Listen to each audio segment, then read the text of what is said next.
गृहमंत्र्यांच्या शहरामध्ये कशा प्रकारे दंगल झालेली आपण पाहतोय। महाल भागामध्ये दगडफेक झालेली आहे, जाळपोळ झालेली आहे। तो इसका मतलब एकदम स्पष्ट होता है कि बीजेपी चाहते हैं कि हिंदू मुसलमान लड़ाई हो और बाकी का महाराज बेचने के लिए इनको बहुत अच्छा मौका मिले, वही बात बार बार सामने आए, उसके लिए इनकी कोशिश शुरू है। देशातील प्रामाणिक हिंदुत्ववादी नेतृत्वाला काँग्रेसने नेहमीच त्रास देण्याचा प्रयत्न केला।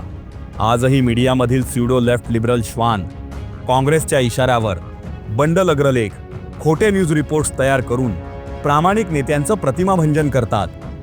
2002 मध्ये अशाच बाजारू पत्रकारांनी गोध्रा हत्याकांडात अशांतता प्रिय जमात म्हणजेच लसणीच्या कांड्यांनी कार सेवकांना जिवंत जाळलेल्या घटनेला बाजूला सारून पंतप्रधान नरेंद्र मोदींना व्हिलन ठरवण्याचा प्रयत्न केला होता।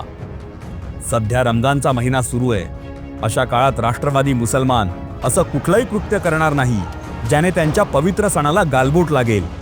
याचा अर्थ स्पष्ट आहे। नागपूरच्या रस्त्यावर उतरलेले, जाळपोळ केलेले, हिंदूंच्या गाड्यांचं, दुकानांचं, मालमत्तेचं नुकसान करू पाहणारे जिहादी मानसिकतेचे दहशतवादी होते।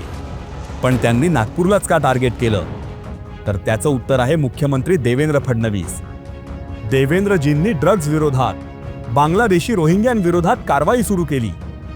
अगदी अशाच प्रकारे पंतप्रधान नरेंद्र मोदींनी गुजरातचे मुख्यमंत्री असताना दहशतवादाविरोधात आघाडी उघडली होती।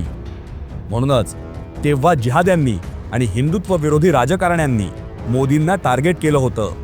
आणि आज त्याच लोकांच्या हिट लिस्टवर देवेंद्रजी आहेत। अशा लोकांना देवेंद्रजी नकोसे झाले। म्हणूनच कथित पुरोगामी, लेफ्ट लिब्रांडू, बुद्धी नसलेले बुद्धिजीवी देवेंद्रजींच्या पाठीमागे हात धुवून लागले। जिहाद्यांच्या आडून देवेंद्रजींना ते टार्गेट करू पाहतायत। पण देवेंद्र सुद्धा कच्च्या गुरुचा चेला नाही।